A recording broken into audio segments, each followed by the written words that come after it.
So what we had covered last week are objective measures, that was the Delaney study. Subjective measures, it's confidence and these structural knowledge attributions. But what about strategic control? Jacobi type stuff, the extent to which you can control the knowledge. So in this study we put together the subjective measures of the structural knowledge attributions. With a measure of how well subjects can control the use of their knowledge. The way we did that was to train people on 2 grammars. First they memorized one lot of letter strings created from grammar A. 5 minutes of that. And then 5 minutes of strings from another grammar, called grammar B. Then the subjects were asked to control which grammar they used. So in the test phase, there were items that came from grammar A, items that came from grammar B, and items that came from neither. The question is, if you said to subjects, I want you to use grammar B, can they do that? So, as I say here, can you strategically choose which grammar to use? Now, if the knowledge were unconscious from a Jacobi perspective, should subjects be able to do it? If you say choose grammar B, should they be able to choose more B items than A items? If it was unconscious? No, that's right. So, from a Jacobi perspective, both would just feel familiar. Your unconscious knowledge of both grammars would make A feel good, make B feel good. You'd have no control, because the essence of unconscious knowledge is you don't control it. So you wouldn't distinguish A from B. You would distinguish A and B from non-grammatical, because they would feel familiar, and the completely non-grammatical would just feel funny. But you wouldn't know which was A and which was B.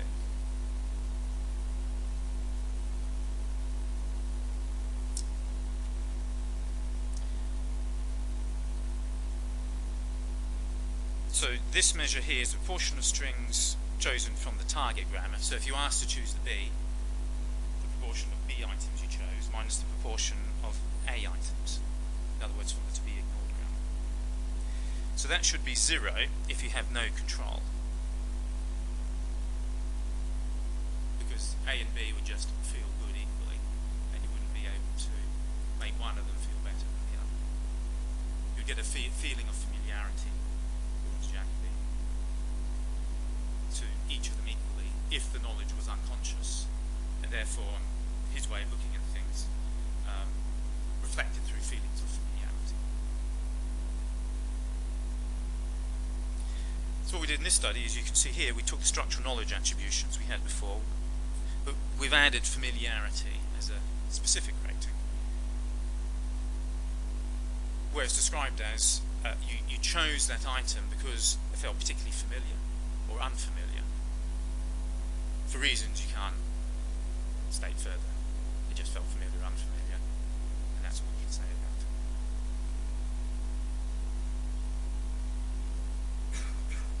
So so this is the new one here. Familiarity is judgment, knowledge, conscious or unconscious.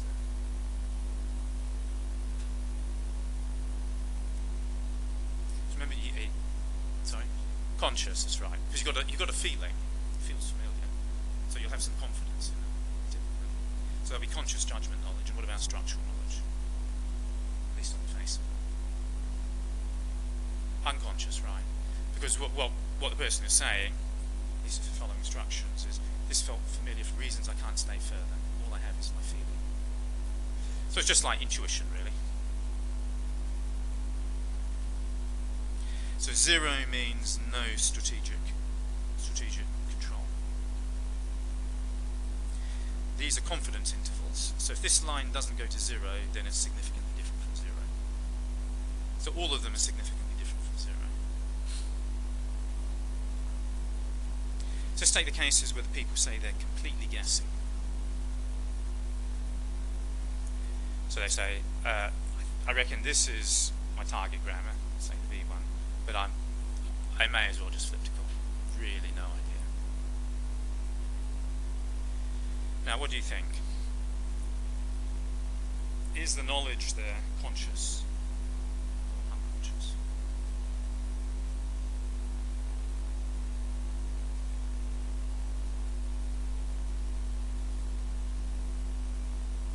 Or just say, take the Jacobi perspective. Is it conscious?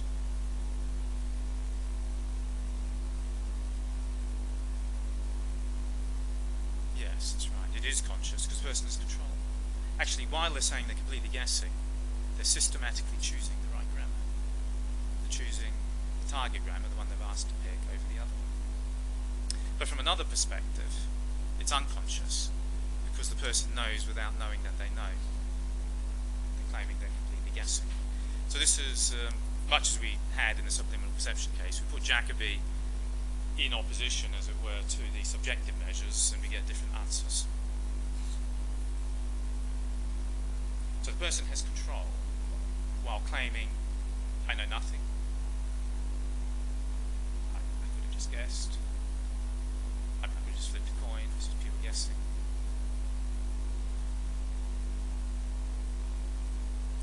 So from the point of view of subjective measures here, we have unconscious judgment knowledge and unconscious structural knowledge, but we still have strategic control. Yes?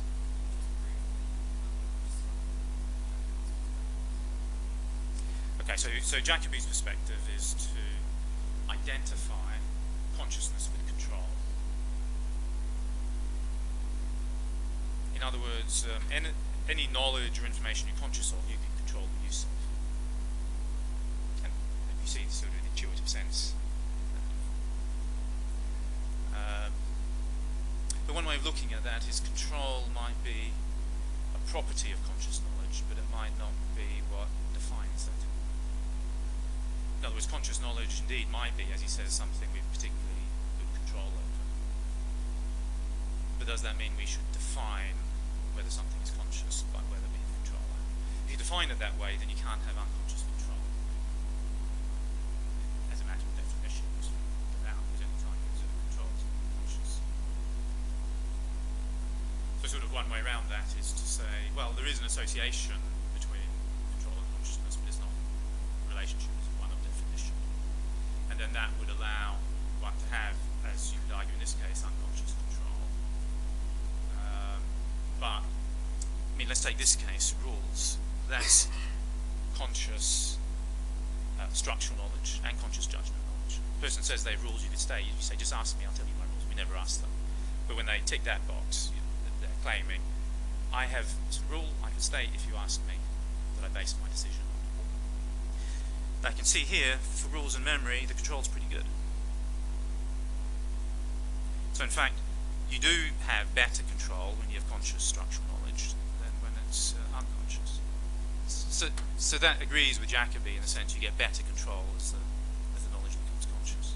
So there is a relationship between control and consciousness. Just not a non-definitional.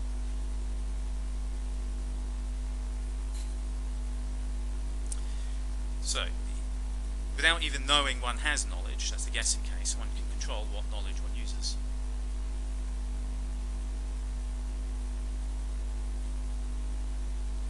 People believe they know nothing, they can exert strategic control.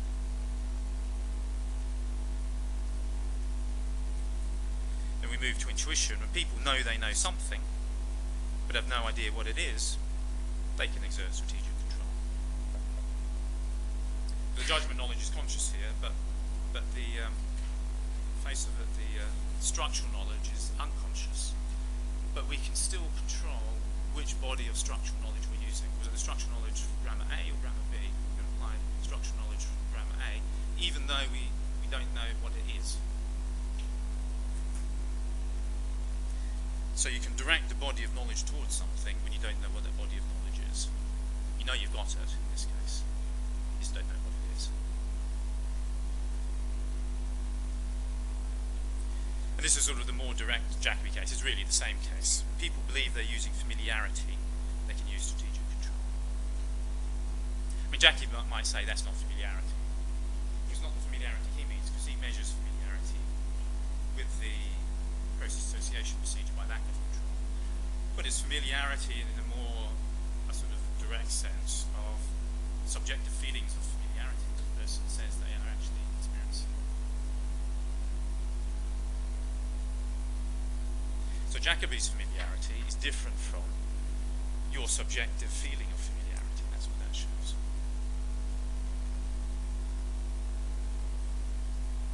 Process association procedure is Jacobi's inclusion-exclusion conditions.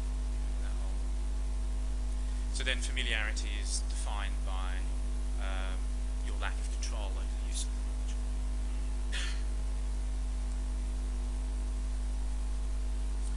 Of course, when subjects have conscious knowledge, they can't have strategic control.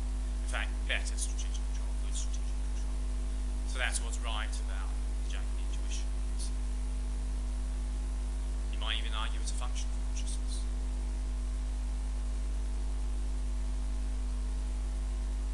And that would fit in with the global workspace. There is a function of consciousness being controlled. Because some things in the global workspace can be used by many different systems. So it's in an excellent position to be controlled in different ways.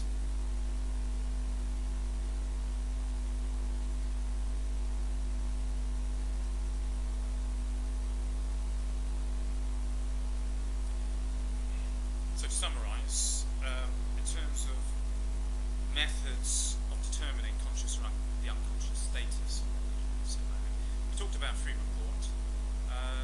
There's good face validity in that if the subject says, well, I don't know why I did that, it sort of feels initially or anecdotally compelling that maybe they don't know how they did that as well, that's what they're telling you. But it can be insensitive, because if you push subjects, maybe they'll tell you more. So then we went through sort of historically, then Delaney came in and said, yeah, we need to push subjects. We'll force them to respond every time, and that's what we talked about the underlining study. And that was what I called here worldly discrimination, or an objective measure. The world being the grammar, as it were. And we're saying, well, in this grammar, in this world, this is allowed, this is not allowed. Cross, underline. And that's fine for indicating what your knowledge is. But you can ask, does it really show if knowledge, if someone can do that, does it really show that knowledge is conscious? Now, from a high order perspective, it wouldn't show that knowledge is conscious, because it doesn't show you have relevant higher order thoughts about that knowledge. So you need to move to subjective measures. And in fact, from a global workspace perspective, you can make a very similar argument, because if the knowledge is in the global workspace, it would, for example, be available to hot boxes, any hot box, any higher order thought box. Something's in the global workspace, you should know that you know it, because it can be used by any system, including your metacognitive systems that give you knowledge about knowledge. So both global workspace and higher order perspectives motivate subjective measures. It's the appropriate way of measuring the conscious status of your knowledge. Then I haven't put here, but we did consider the Jacobi measure of control, showed that conflicts with subjective measures.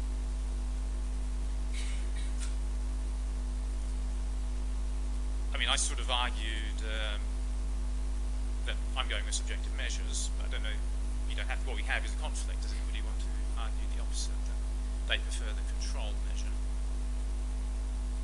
So much the worse for subjective measures when they conflict.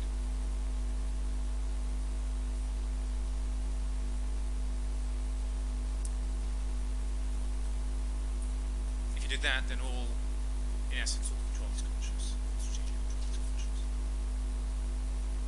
So my way round allows you to argue for unconscious control as an empirical question. And indeed, empirical question was shown happens. Knowledge can be unconscious, subject to control.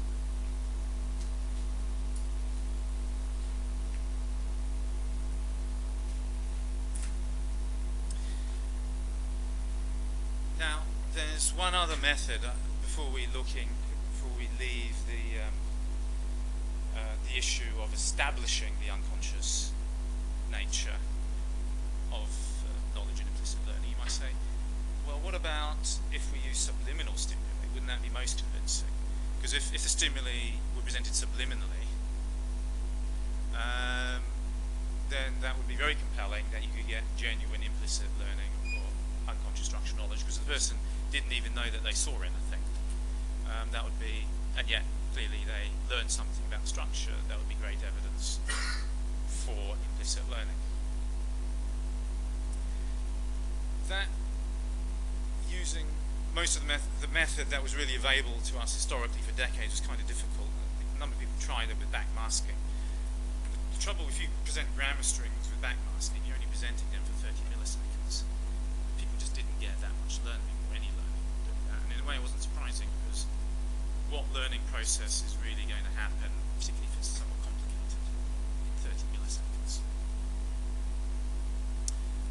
But now some interesting demonstrations of learning, these associative learning, with subliminal stimuli. But we'll see how subliminal we think they are as we go through. But there's some interesting demonstrations to show you.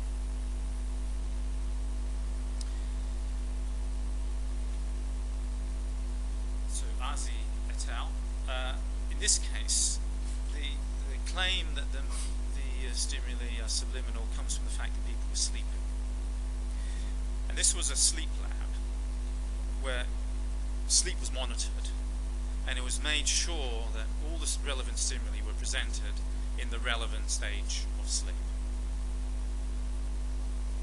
So the paper sounds quite convincing about this. I think we can be confident of no slippage. It wasn't that people wake up a bit and experience something.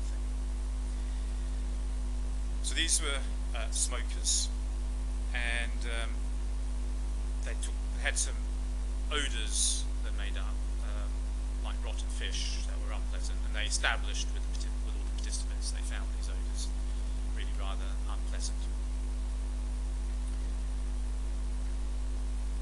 There were several groups. One group, it was stage 2 sleep. The interesting thing about stage 2 sleep is being associated with consolidation of memories. REM sleep, so that's the part of sleep when you have particularly vivid dreams. Dreams are particularly difficult to remember, so that's a point to bear in mind as well. It's sort of an anti-memory phase of sleeping, or when people were awake. And what happened was the odour of cigarettes was paired with an unpleasant odour several times during the night if you sleep, and during the day for the waking case. Now the measure was beforehand, for a week beforehand, people kept a diary of how many cigarettes they smoked. A week after this, it was a 3-day procedure, they kept a diary of how many cigarettes they smoked. And what's plotted here is the change in the number of cigarettes. So when the unpleasant odours were presented during stage 2 sleep, then for the first 3 days afterwards, we have a 40% reduction in the number of cigarettes smoked. And then for the days 5, 6, and 7, the next 3 days, we still have a significant reduction. REM sleep, there is a significant reduction, but it's less. And, this is interesting, when the odours were presented when people were awake, non-significant change, and it's significantly less than stage 2 sleep. So when this conditioning procedure was presented during sleep, it was more effective in reducing smoking than when the same conditioning procedure was presented during wake. Now that's interesting from a subliminal perspective, because in a way what you're saying was the more conscious the stimulus was, the less effective the conditioning procedure.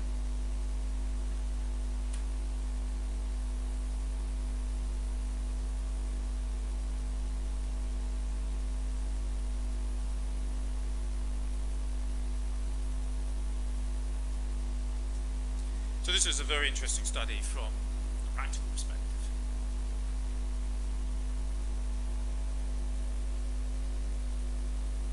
But you could wonder, was it really subliminal though? Because stimuli do break through. I mean, people didn't wake up because of the smells. And at no time that the smells were presented to people out of stage 2 or REM. That was not. But we do incorporate into our dream life sensory stimuli that are happening. And there wasn't any measure here. For example, I didn't see the subjects report subjective experiences or guessing were they in the rotten fish condition, because there was another condition without any pairings. Another group of subjects didn't have any pairings, which nothing happened in. Yes. How were the unpleasant moments? Well, no, it's not subliminal then. So when you're awake, that's perfectly liminal, subliminal. So that's the conscious condition when they're awake. So the claim for being subliminal is that it's sleep, or my claim, as it were. I mean, their claim is just that this is an effective procedure for, you can get learning during sleep. That's their particular claim. So they were making no claims about it being subliminal. I'm just presenting this. So from our point of view, in terms of implicit learning and subliminal material, is this an interesting case of being subliminal? I think it's interesting, but I think it's not quite watertight. And it would have been nice to get so this isn't arguing against Arzi et al. Because they weren't using the study in this way. But if you were to use it as a case of subliminal implicit learning, I think it's interesting. But one might wonder if subjects did in their sleep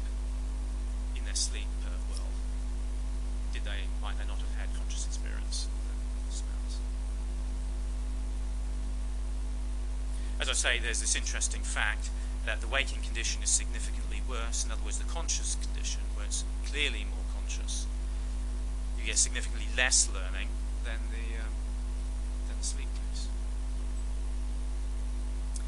But that is not definitive, because as I said before, stage 2 is associated with consolidations, as a confound code. Different stuff is happening in your brain in stage 2, including memory consolidation. And maybe, even though the material was less conscious, might have been still conscious, and consolidation processes made sure that we sort of cheated the consolidation system by presenting the memory. While it normally consolidates. Doesn't normally in evolutionary sense happen that way, but they got it to happen that way.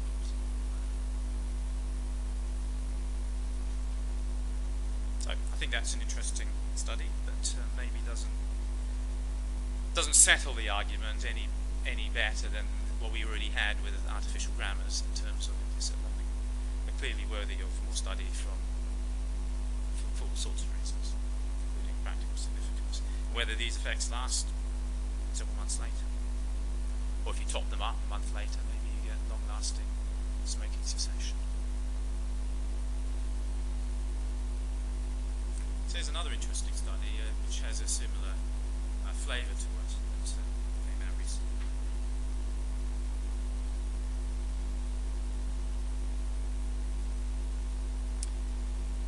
So Koizumi et al. Used it's called DECNEF, decoding neural feedback.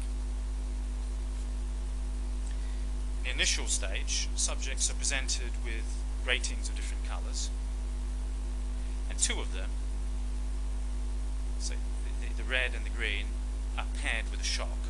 So the CS here, CS conditioned stimulus, means the grating. The red one, some trials, green one, other trials. The US means unconditioned stimulus, and that's an unpleasant shock. So the subjects get a pairing of actually both of these with this unpleasant shock here. So they learn that this CS predicts the US. conditioned stimulus predicts the unconditioned stimulus. The grating predicts a shock. The idea here is to create a mild fear reaction to red and green gratings.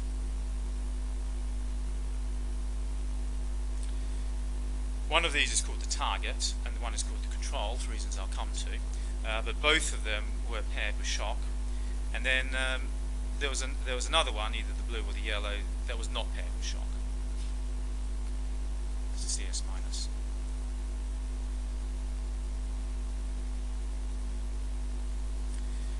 Now, this is the interesting bit that happens next. So what we've done is we've established some sort of a model of phobia, if you like, some mild fear reaction to a couple of stimuli. Now, at this stage, the subject is given a grey grating. And they have a little job. They have to make this circle get bigger. Their task is to make the circle grow.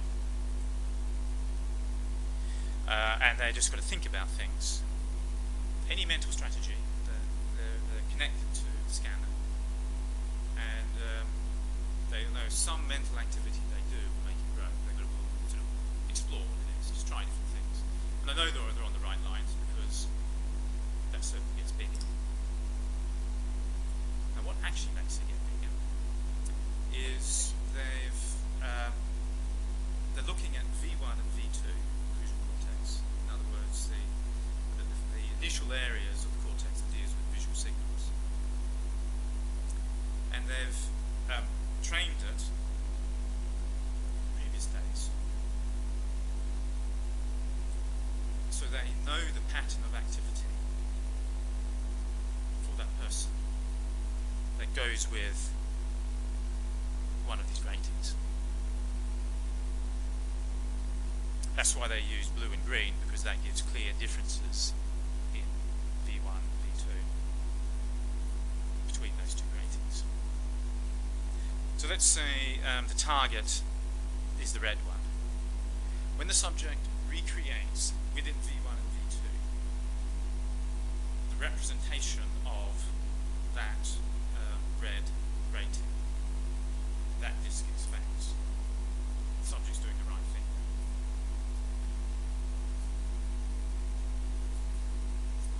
But there's no shock following it. So this is an extinction procedure.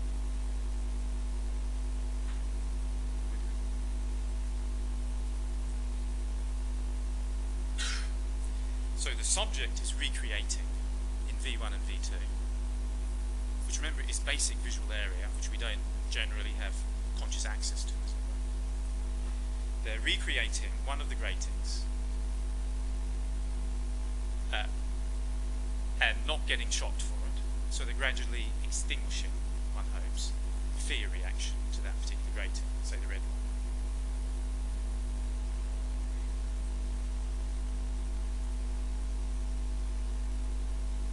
Well, no, there'll be a pattern of activity in V1 and V2 that codes for the red one. There's a pattern of activity in V1 and V2 that codes for the green one. And then when that subject gets closer to the red pattern, the circle expands on the screen. The subject knows whatever they're doing, this kind of stuff. So what you're doing is you're guiding them to recreate in V1 and V2 the stimulus that you've targeted. Let's say the red one. Now one question is, does the subject know that they're recreating in V1 and V2 the stimulus that you're targeting? In a sense, we know that they are, because that's what happens when the circle expands, and indeed they, in the paper they give evidence as to precisely what's happening. You're getting better and better encoding of the target stimulus in V1 and V2 as the days go by. 3 days.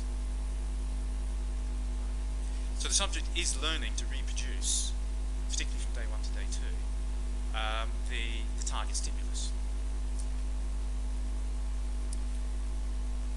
So fear conditioned to 2 stimuli, red and green. Subjects see a grey stimulus, do what they can to make the disc expand. That's all they know. They don't know anything else. It actually expands if the brain reinstates the coding of one of the stimuli.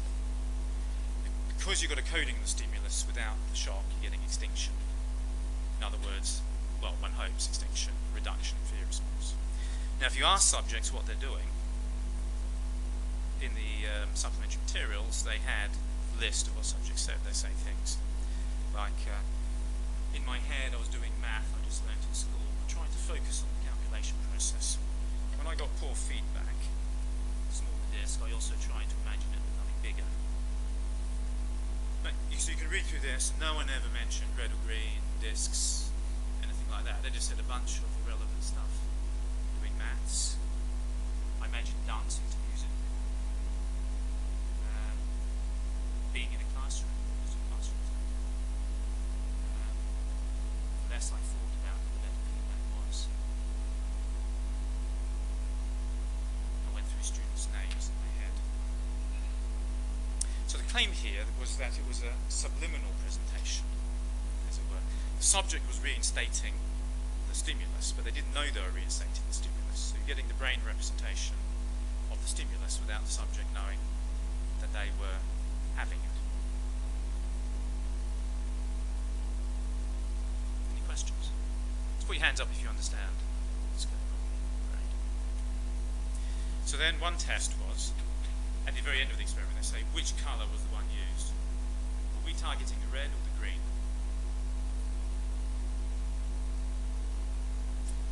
So their argument was this is non-significant. People non-significantly above chance. The subjects didn't know which colour it was. Now, is this test a subjective measure or an objective measure?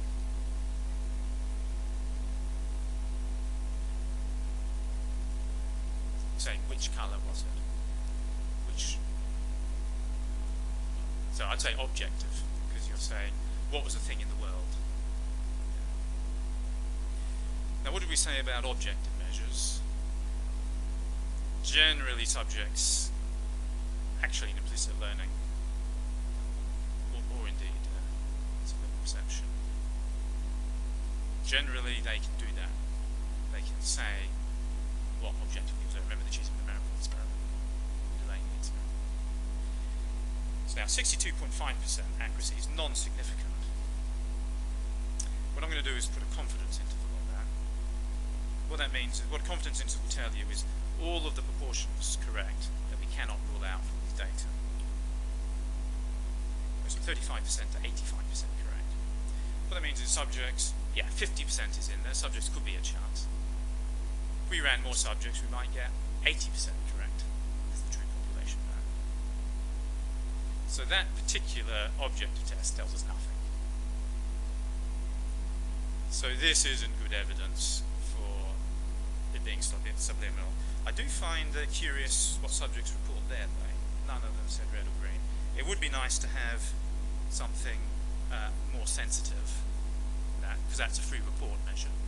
Remember we said in implicit learning free report, well, it was interesting, but it's not the most sensitive measure you could have. So if you really wanted to show this was unconscious, you'd want something a bit more sensitive. So these are the results. So this is SCR, means skin conductance. That's the amount by which you're sweating. When you anticipate shock, you sweat a lot. When you sweat a lot of salty saline solution in your hand, you conduct electricity better. So you have a high skin conductance response. So as a result of training, the target and the control CS plus have high skin conductance. During the induction, when they're doing this funny task making the disc grow bigger, they're getting smaller skin conductance responses. Indeed, subjects said they weren't afraid or anything. And then in the test phase, they're given a little shock to each of them, the red and the green, just to remind them and reinstate the fear response. And then they're given the stimuli without any shocks, and we see here the targeted one shows a less of a skin conductance response, the one they've been recreating in V1 and V2 compared to the other one. So the procedure seems to have significantly reduced or extinguished fear response. And the claim is with the subjects not aware of being exposed in any way to the stimulus. Now from a practical perspective, what Kazumi et al. Say is, wouldn't this be great therapy? Let's say you're a spider phobic. You don't actually have to be knowingly exposed to any spiders to get rid of your phobia. You just walk into the scanner, make a disc get bigger while you think about student names and whatever, and then you walk out and cured your phobia. So, it's an interesting idea. As we said in the previous case, whether this is really subliminal or not, subjects really didn't know it was red or green, I think that's yet to be shown. But it's sort of a fascinating example with practical implications, so something that certainly should be followed up.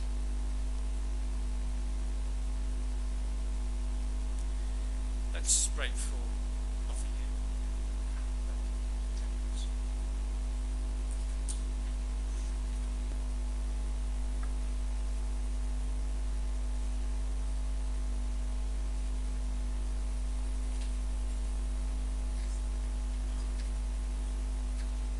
Right, now we're going to turn to the final study looking at subliminal stimuli, and this is by a study by Ryan Scott. I'm going to use it to test a prediction of global workspace theory. So if you remember in global workspace theory, the idea is you've got lots of specific processes that do very specific things. And when a given processor feeds into the global workspace, that information becomes available to all processors. That's what the global workspace is. It makes information available to all of the processors in the brain. So learning dependent on the broadcast to a wider network should not occur without conscious awareness. So if the learning needs to integrate across different processes, and according to global workspace theory, you would need the information in the global workspace. Now, Byers has made a specific claim along those lines that consciousness is needed to integrate multiple sensory inputs. So if you're going to learn by integrating across different sensory modalities, then that needs to go via the global workspace. So if you're going to link, say, vision and hearing, then you need to put the information in the global workspace so that the vision processors and the hearing processors both have access to the information, and then you can make a link. Well, at least one of them. It would still work if one of them was conscious, and the other was not. You could still make it, between them.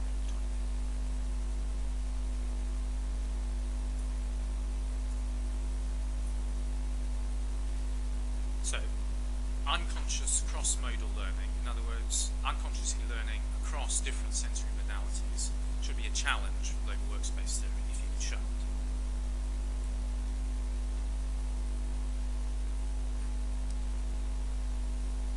So this is what Ryan did.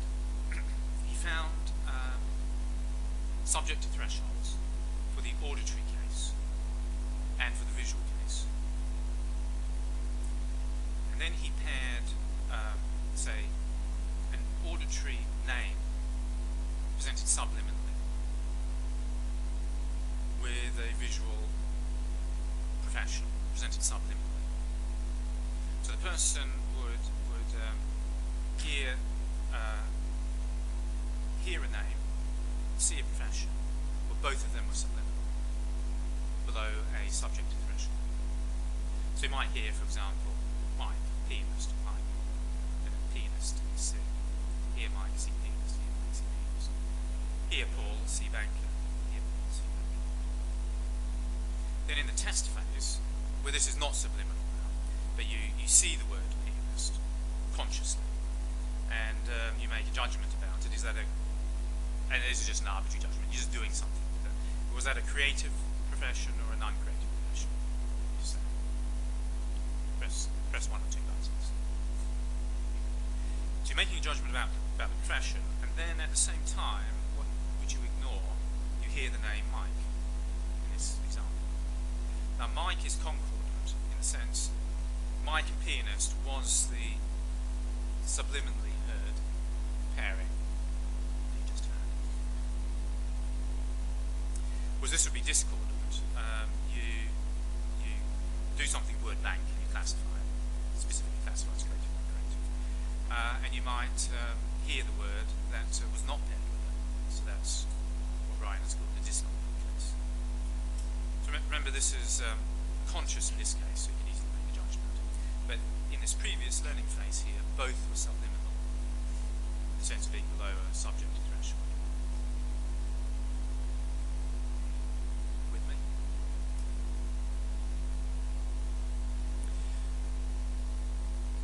So now, in this example here, we have it cross-modally. The interest is whether an association is formed between an auditory subliminal stimulus and a visual subliminal stimulus. And if an association is formed there, it might affect the speed with which you respond to penis, depending on whether it's not audible or discrete. Anyway, that was the idea. Now, first of all, right, so we better show we can get the effect within one modality. I mean, if you don't get it within a modality, there's no hope of getting it across one. So we need to come up with a paradigm where we can show we get the effect in the auditory modality within the visual. And as long as you got that, we can say, okay, now let's look across modality. So we found a paradigm which that worked, and now if both the name and the profession are auditory, he gets a significant difference in reaction time in responding to the stimulus here. It's making an arbitrary judgment.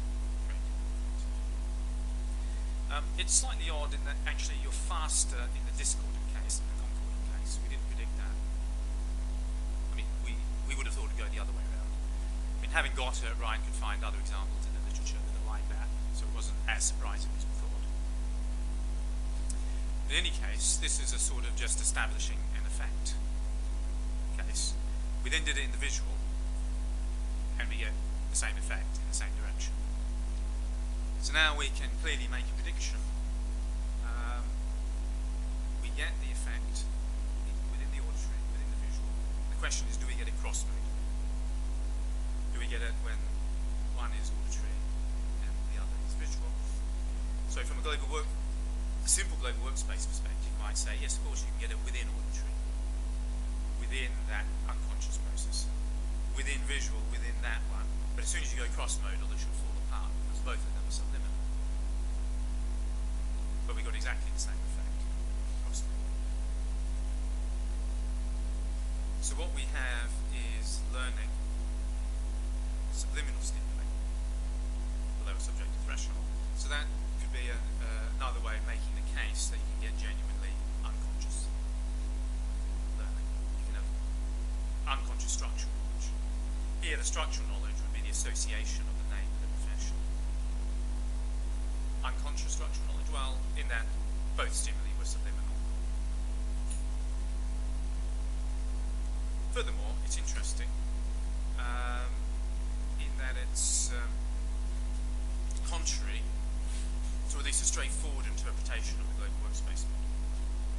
It's what Barr's called the global access hypothesis. That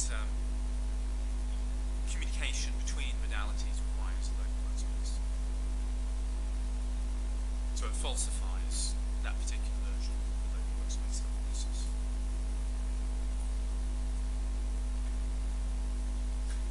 So we can integrate across sensory modalities without the content entering the global workspace. Because if it had entered the global workspace, it would have been available to higher order thoughts, and hence would have been above the subjective threshold.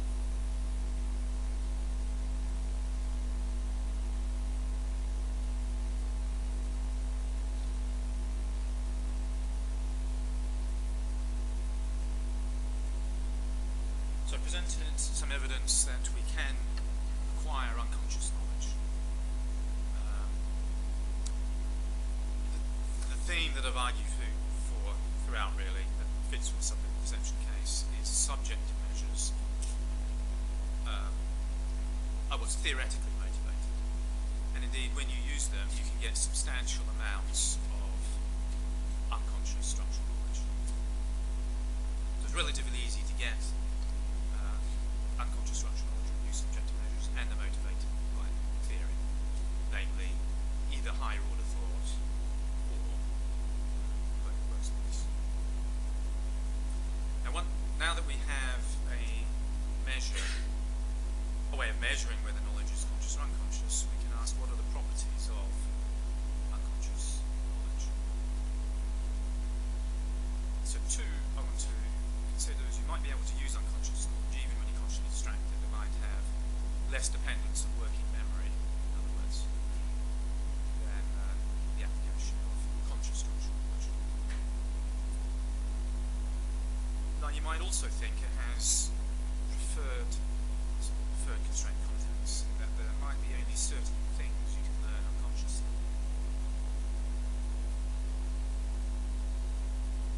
This has been a big argument within natural language, within linguistics. An argument most strongly associated with Chomsky, in that for him you can only acquire, he doesn't like to call it learning, because he thinks language is something special, but you can acquire only certain sorts of languages. All the languages of the world have very special sources of structure.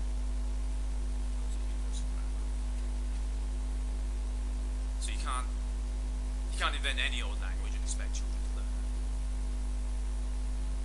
There's only certain sorts of languages that children just pick up like that, like children do. And so there's a group of linguists who see it as the job of characterizing, well, what is that structure? How can we characterize the very special, highly constrained, very particular sort of grammars that we can learn as natural language? So there's an argument about that in linguistics, so and I'm not going to sort of debate it, but just to raise it as an argument that has some plausibility, I think. That if there's some sort of special device for learning machinery or acquisition machinery that picks up certain sorts of things, it might be geared evolutionarily to pick up just certain sorts of things. Maybe consciously, precisely what conscious knowledge gives us is freedom to think, imagine any sort of structure. Almost. So we can probably imagine all sorts of languages that would just not be learnable with children.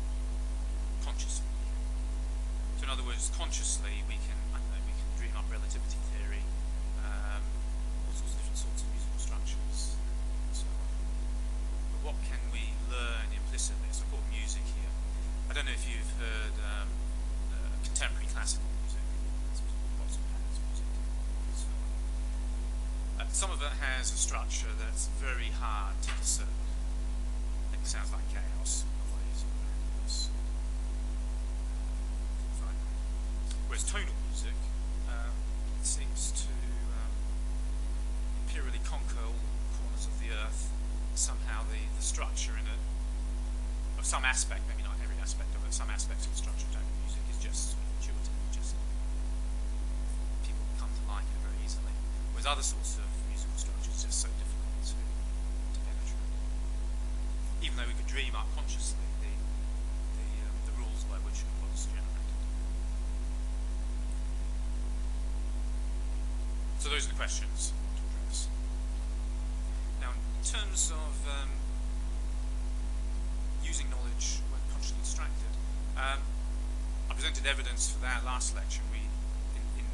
Is in the very first paper of structural knowledge attributions we introduced, and I said when people had the secondary task, this demanding, distracting task, the unconscious structural knowledge, in other words, guess and intuition responses, was not affected at all. We could determine. But the rules and memory attribution knowledge, the accuracy was impaired by the secondary task. That was a particularly striking and clean association, and I reckon that needs directly replicating to get again to make sure that's solid. The argument within the implicit learning literature has sort of gone back and forward on this. People use implicit learning tasks, say secondary tasks don't interfere, someone else will say they do interfere. But what's been missing from all of that, I think, is a good measure of whether the knowledge used is conscious or unconscious. Was it conscious structural knowledge or unconscious structural knowledge? You see, if you just take some implicit learning task without measuring whether knowledge is conscious or unconscious, given on any task is going to be a mix of the conscious and the unconscious. It's not surprising that secondary tasks, distracting tasks, will sometimes interfere. task will interfere with your conscious knowledge. So you can't just use an implicit learning task. You have to measure the knowledge as whether it's conscious or not, and separate these things out. And I would say you need to use subjective measures to do that, and you need to target specifically structural knowledge is what it is. And that just has to be done, except in that study methodology. So the jury is really still out, but I think there's interesting evidence for the claim you can use your unconscious structural knowledge even when consciously distracted. And a fairly recent review by Janacek and Nanette in Cortex goes through some evidence about working memory being not involved with various implicit learning tasks.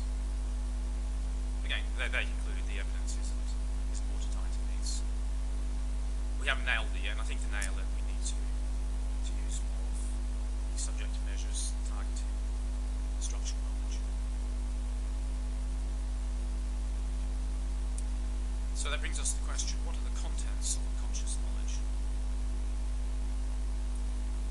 Now, one of the simplest theories you could have, an interesting one, is actually Reber got it wrong when he said you abstract knowledge. Maybe what happens when people are in this artificial grammar learning task is they just could be done unconsciously, conscious or unconscious. That's like repetition. But maybe what people do is they memorize the whole string. MTVRX. Haven't learned any abstraction, any rule, no finite state grammars. Just remember MTVRX. Then what you do is, when you come to a test string, is you just see is it similar.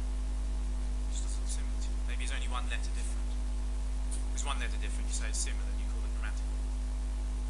It's not that you've learned any rules at all. All you've done is memorize particular cases and looked at similarity to the case. And put that way, you see the analogy with law. So there's two ways of doing law. You have the laws, and you have the cases. And you can argue, well, this is similar to this previous case. That's what the judge is. Or you say, we follow these laws. So you can have case-based reasoning. So one argument is in many cases where it looks like there's been implicit learning of some abstraction, actually it's just case-based reasoning. All we've done is memorized cases, and then we judge by similarity to cases. And that's a pretty powerful argument, because you can explain a lot that way, without having to postulate that people have induced rules, grammars. One way of putting it is implicit learning is implicit memory.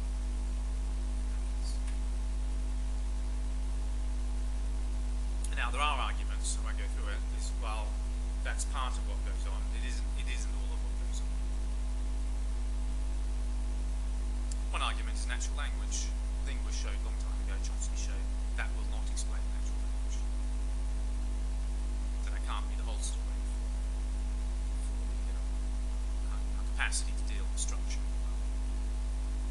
It is one worth bearing in mind, and there is evidence that that does happen. Just not the whole story. So you say, okay, interesting, good way to think about things, but there could be a bit more abstraction. What you learn is not the finite state grammar. That's pretty complicated. All these circles and arrows, what complicated thing that is. Maybe people just learn a whole bunch of fragments, bigrams, maybe 2 letters, or trigrams, 3 letters. Remember, in essence, that's what Delaney said. He said, what people really learn was bigrams and trigrams, fragments anyway, so we'll get people to underline the fragment before they saw. So that has some abstraction in that you've abstracted away from something from the case of the example itself, the particular stimulus. But it's still pretty simple. It's part of the stimulus. And what you're saying is, if I see part of that stimulus again, I'll call something grammatical. And if there's part of a test item I haven't seen before, I call it non-grammatical. So it's sort of a simple sort of rule.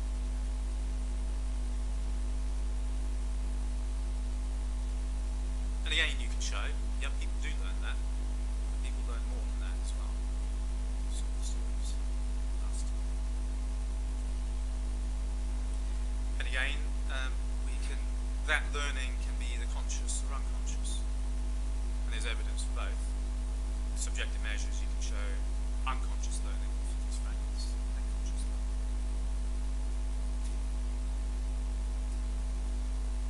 So here's another way of thinking about it in terms of neural networks. Because you think about, what does the brain really consist of? I mean, in a way it sounds simple to say maybe people just remember a whole example, a whole stimulus. Isn't that the simplest theory? Or is it the simplest theory? What does the brain actually consist of? The brain consists of neurons connected together with synaptic connection strings, waves, connection strings. So how can knowledge be represented in a bunch of neurons connected together? Well, there's two ways that can happen. One is a pattern of activation. That's one way of having knowledge in the brain. You have a pattern of activation. That codes something. Another way of having knowledge in the brain is in a pattern of connection strings between neurons. These are qualitatively different sorts of things.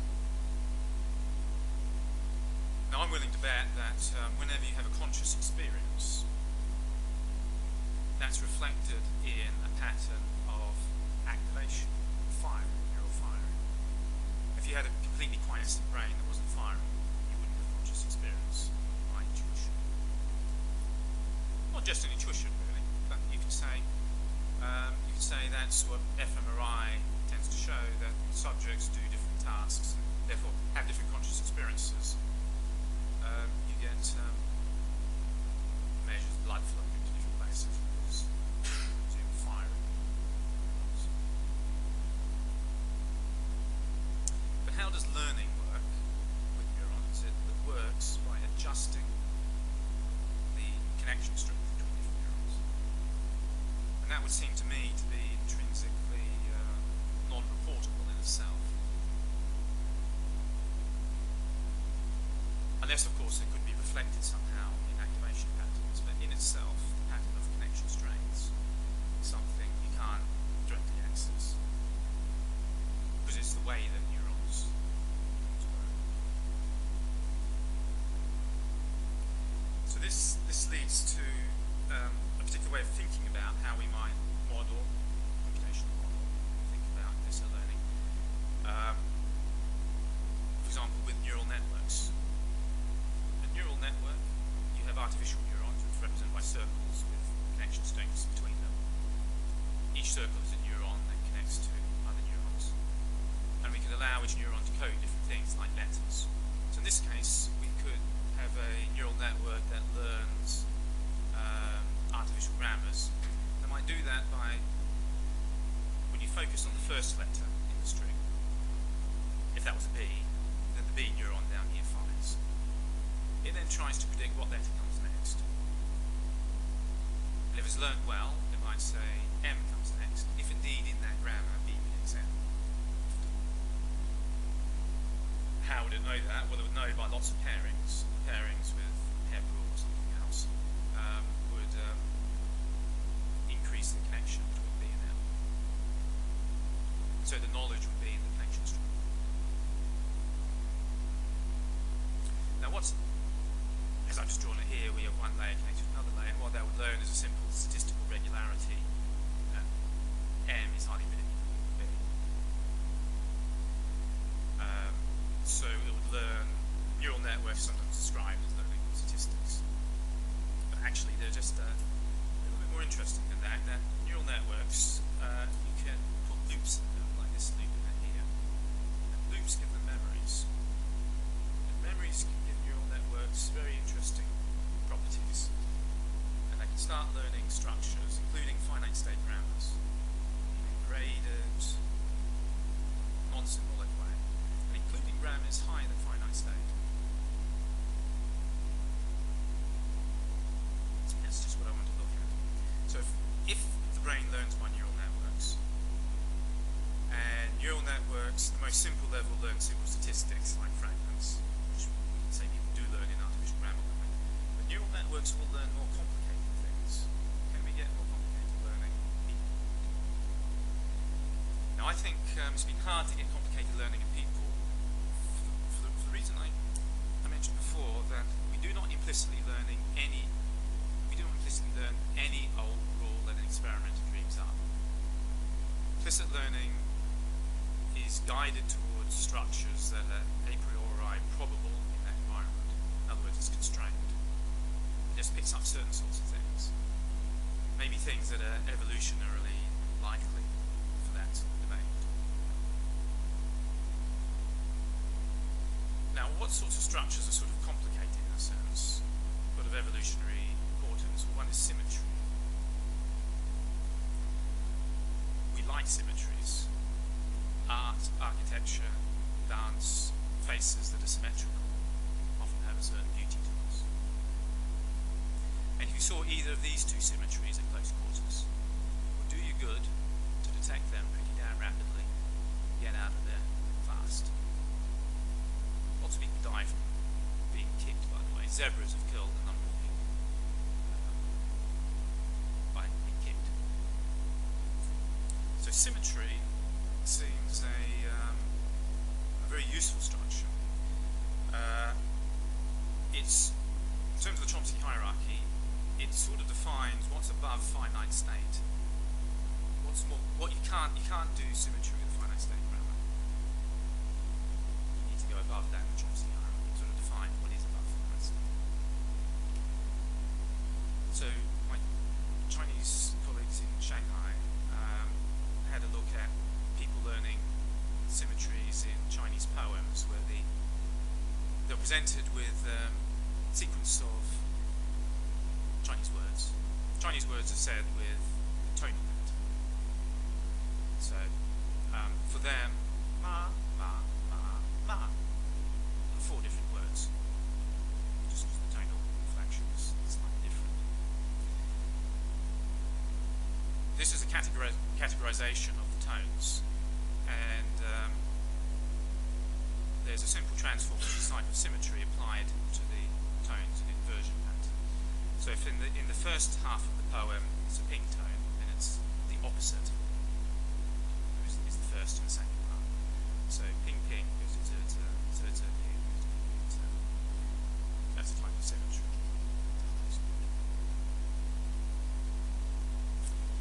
So as a symmetry, it goes beyond what you might call the simple statistical structure, but it is the sort of structure we've shown that a neural network of precisely this sort can learn. So one hypothesis is we have a relatively dumb unconscious. We can only learn statistical structures like bigrams and trigrams, in which case people wouldn't learn the symmetry pattern. Or we have more sophisticated unconscious. It doesn't learn any old thing, but because symmetry is something that's evolutionarily important to learn, and is in fact part of natural language in sort of hidden ways, people can implicitly learn symmetry. So what happened here was people were simply exposed to meaningless poems, if you like, but each line had this symmetry structure to it.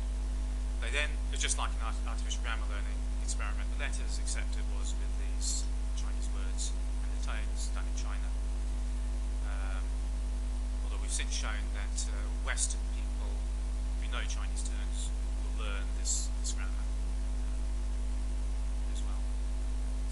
And then they're presented with more poems, not very poetical, and asked to classify them with the structural knowledge attributions. Most of the time, vast majority of the time, people will say they responded randomly, guessed, or used intuition. And when they give that unconscious structural knowledge attribution, they're doing better than a control group who just had the test phase, didn't have the training phase. So people acquired unconscious structural knowledge and tonal symmetry, which is a challenge to many of the theories of implicit learning, including all the ones I went through, except for the last one, the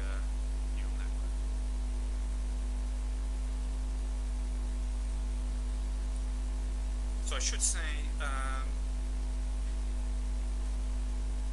although this makes this, I think, probably the best model of implicit learning that we have, it still isn't great. In a sense, it's been falsified in that it does learn the symmetry, but people learn it faster than the model. So this model isn't quite good enough yet. So we don't actually have a computational model of implicit learning that fully works yet. But this is the one, I would argue, that comes closest. So, to summarise implicit learning. Implicit learning is a process of acquiring knowledge we're not aware of having, and I think we can get good evidence that that does occur. And we have reasonable evidence that it's resistant to secondary tasks, it needs replicating. And I think we'll find that such unconscious structural knowledge is constrained in certain ways. I'm giving some hypotheses about the sorts of things that can be learned, but we've still to nail that down. We still don't have a model that learns just the way that people do. So it's an ongoing process of making progress, of defining exactly what it is.